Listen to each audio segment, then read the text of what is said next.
Usa sa mga balaod sa Dios ang pagbaton o pagtahod o pagbalaan sa adlaw nga igpapahulay. Kining tahura ang adlaw igpapahulay. So, balaod na as Ginoo. Una, general law man kini ang mga Parisiyo, ang mga religious leaders sa ilang panahon, ila kining gitagod-tagod ngadto sa ginagmay aron makahimo pagpuyo ang mga tao. Usaon man pagbalaan ang adlaw igpapahulay. So diha sa balaod ngon nga kinahanglan nga ang matag usa mohatag og panahon sa pagpahulay. Kining adlaw nga gigahin para sa pahulay kinahanglan tahuron o balaanon pinaagi sa pagpahulay. Dili pagtrabaho sa naandan nga trabaho. Unya, ang tanan moadto sa templo. Busa mao kini ang ilang nabansay apan ang nakalimtan nila sa pag-reclaim kung unsa ang tinuod nga diwa niining adlaw igpapahulay. Ang ila nga mao nga mupahulay gayud kita niini. Apan kung balikan nato sa pagtan-aw, dunay duha ka purposes sa adlaw igpapahulay. Una, we go back to Exodus in chapter 20. Giingon didto ang adlaw igpapahulay aron paghatag og pagbalaan sa adlaw kanusa ang Dios natapos sa pagbuhat sa kalibutan.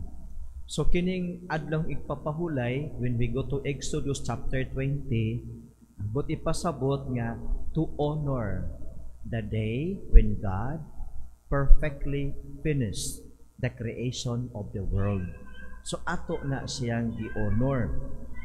Adlaw igpapahulay, pag-honor sa kanang pagbuhat sa Dios sa kalibutan.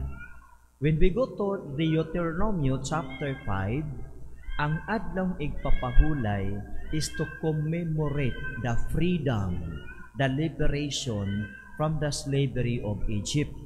So dunay duha ka senses. Pagbalaan kanusa na perfect sa Ginoo paghumo ang kalibutan o ang pagbalaan sa ilang kalingkawasan gikan sa pagkaulipon sa Ehipto. So mao ni ang purpose nganong dunay gitawag nga adlaw igpapahulay. Now, here comes the practice of the Sabbath.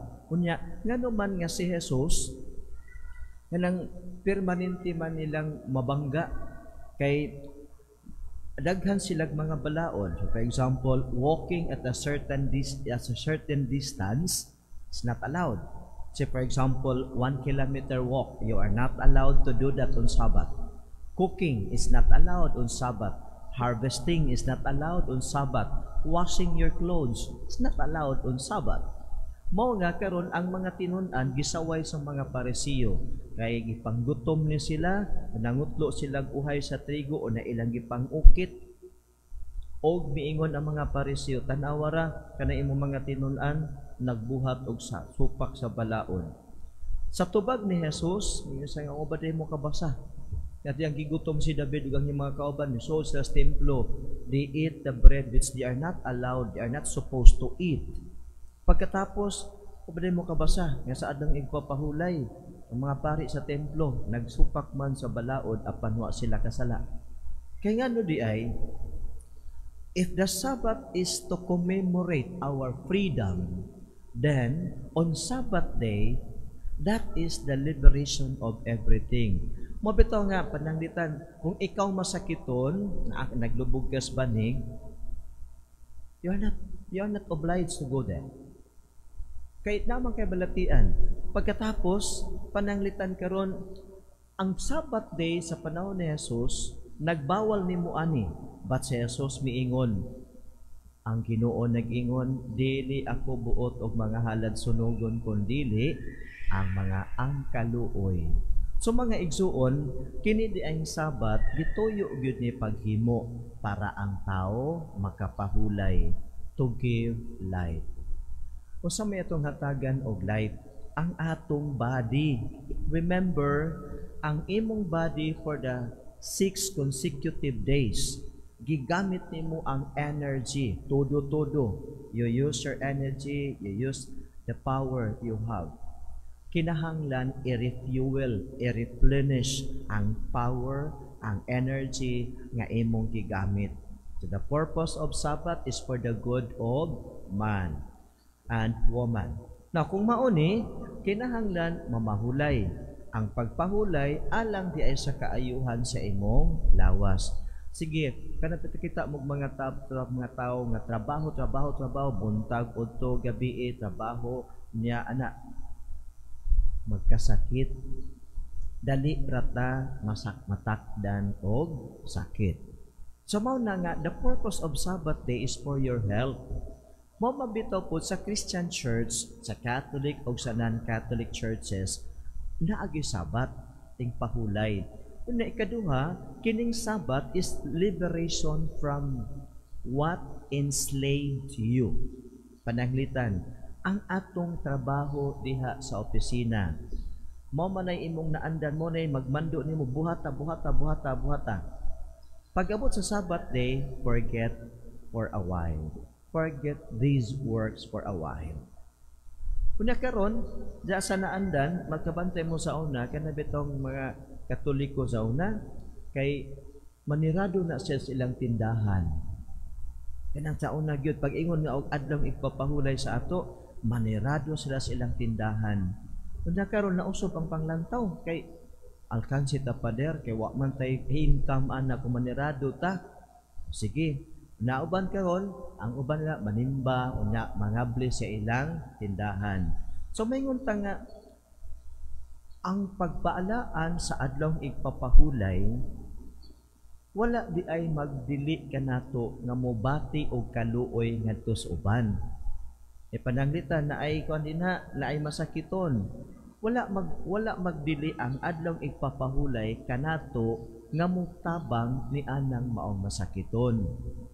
Mao nang amingon si Jesus, kung nasayod punta ka mo sa kahulugan ni ini, wala ako magkinahanglan og mga halad sinulog kundili kaluoy. So dumduman nato nga ang adlaw nga igpapahulay, mopahulay man gyud ta, pero kung dunay mga sitwasyon nga nagkinahanglan nga mutabang kita, do it. Kay nganuman, gibalaan nimo ang adlaw igpapahulay pinaagi sa pagtabang sa uban. Ang pagbalaan sa adlaw igpapahulay dili lang pag-anhi sa timbahan. Of course, priority na nato. Nga moanhi ta dinhi sa simbahan, pagdaig, pagpasalamat sa Ginoo. Unya ang atong simba kay usara man ka oras kapin, what will you do after that? So ang uban, sige, mag-family bonding. Ang uban, magbasa sa Biblia, spiritual reading. Ang uban, tanaw sa mga salida, sini. Give your body a rest. Mao na nga, kung sa inyong naandan nga trabaho from Monday to Saturday, ayaw pag-ulipuna ang imong lawas pagka Sabbath day. Give your body a rest. Ngayon nga, dagan na pagtrabaho ugma. Let the other day na ikaw galingong problem. Ingon bitaw ang Ginoo, ang matag adlaw dunay iyang kaugalingong problema. Ayaw na pagdugangi ang problema sa laing adlaw. Buti pasabot nga, remember, lawas sa bayo imong puhunan. Kisa man sa ato nga nay duha ka buklawas nga nay reserba. Wa ti reserba. Kung madaot ng imong lawas, suffer for long. Mao na nga ang adlaw igpapahulay, importante kaayo.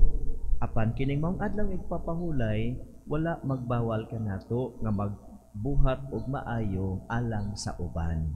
We sanctify Sabbath day by coming to church, and we sanctify Sabbath day by doing good to others.